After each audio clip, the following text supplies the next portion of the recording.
Hi అండి, welcome to Ammu and అమ్మ ఛానల్లో మనము చూడండి ఈరోజు స్వీట్ చేద్దామండి. ఏందక్క రోజు హాట్ కూరలేనా ఏం లేదా అనుకుంటున్నారండి. చూడండి ఇప్పుడు సింపుల్గా అయిపోయే స్వీట్ చేపిస్తా.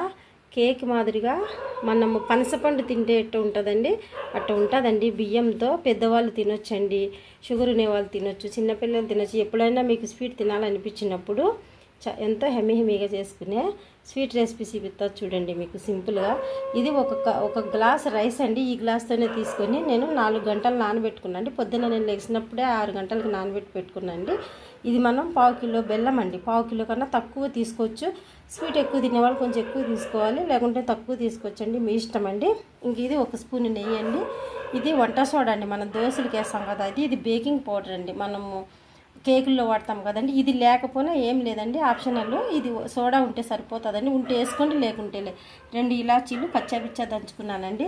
ఇది బెల్లం కరిగించుకోవాలండి. మనము కరిగించుకుంటే అవి దాంట్లో కొంచెము చెత్త ఏమన్నా ఉంటుంది కదండి, అది పోతుంది. కొన్ని నీళ్ళు వేసుకొని మనము దీన్ని కరిగించుకుందామండి. కరిగించుకొని వడకట్టుకోవాలా. ఇంకా నెక్స్ట్ వచ్చేసి బియ్యం 4 గంటలు నానబెట్టినాం కదండి, మనము మిక్సీకి కొట్టుకొని వద్దాము. అప్పటి వరకు బెల్లం కరుగుతుందండి. హాయ్ ఫ్రెండ్స్, చూడండి స్వీట్ తయారు చేస్తాం కదా, బియ్యం స్వీటు. దండి మనము బియ్యం పిండి మెత్తగా కొట్టి తెచ్చేసుకున్నామండి. కొంచెం కూడా బరక లేకుండా మొత్తం చూడండి మెత్తగా ఇటు ఉండాలండి. ఇంకా నెక్స్ట్ మనం బెల్లం కరిగించి పెట్టుకున్నాం కదండి, దీంట్లో వేసేసుకుందాము కరిగించుకునే బెల్లము.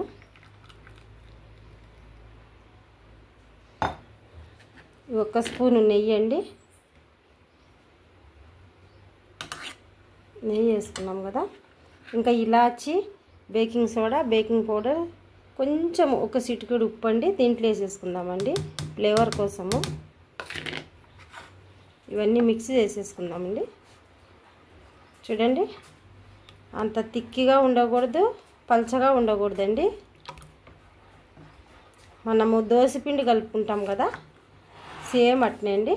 చూడండి బేకింగ్ సోడా, కొంచెం బేకింగ్ పౌడరు, కొంచెం నెయ్యి, 1 స్పూన్ నెయ్యి వేసినాం కదండి. పల్చగా ఉండాలండి. కేక్ అంటే కేక్ కాదండి, ఇది పొంగనం అండి, బియ్యం పొంగనం అంటాం మేమైతే. చూడండి ఇట్లా ఉండాలండి, పల్చగా కండిస్టెంట్. చూడండి బాగా కలుపుకోవాలా, బాగా నీట్గా కలుపుకున్నాం కదా.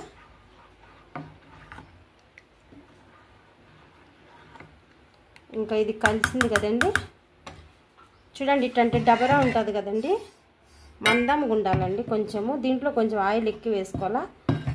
డబరా అయితే మందంగా ఉండాలండి, ఆయిల్ కొంచెం ఎక్కువ వేసుకోవాలండి. చూడండి ఇది కండిస్టెంట్, దీంట్లో వేసేసుకోవాలా.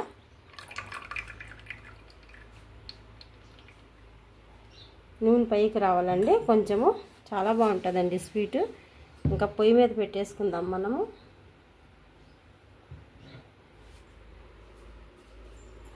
ఇటు పొయ్యి మీద పెట్టుకొని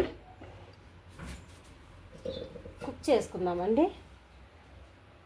మూత పెట్టేసుకొని ఇటు పొయ్యి మీద ఒక 30 నిమిషాలు 40 నిమిషాలు కుక్ చేసుకోవాలండి. ఇది ఏమన్నా మందం లేకుంటే ఇంకా పిండి ఎక్కువ వేసుకున్నారంటే మీరు ఏదన్నా కింద ప్యాన్ పెట్టుకోవాలండి. వేడి చేసుకొని ప్యాన్ పెట్టుకొని ప్యాన్ పైన ఇది పెట్టుకోవాలి. ఎందుకంటే ఇది తక్కువ కండిస్టెంట్ కదండి, అందుకనేసి మనం ఏం పెట్టలేదు దీనికి. ఇట్లా మూత పెట్టుకొని స్టవ్ వెలిగించుకొని 30 నిమిషాలు ఉడికించుకుందామండి.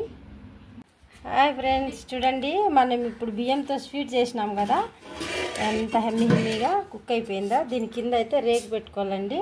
చూడండి ఇప్పుడు ప్లేట్లో పెడదాం.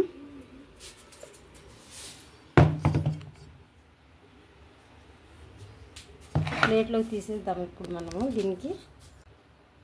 చూడండి ప్లేట్లోకి తీసేద్దాం. ఎమ్మి రైస్ స్వీట్ అండి.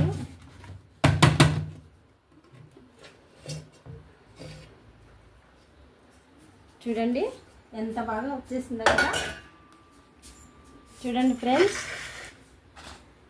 ఎంత బాగా కుక్ అయిందో చూడండి. మనము చాకు పెట్టినా కూడా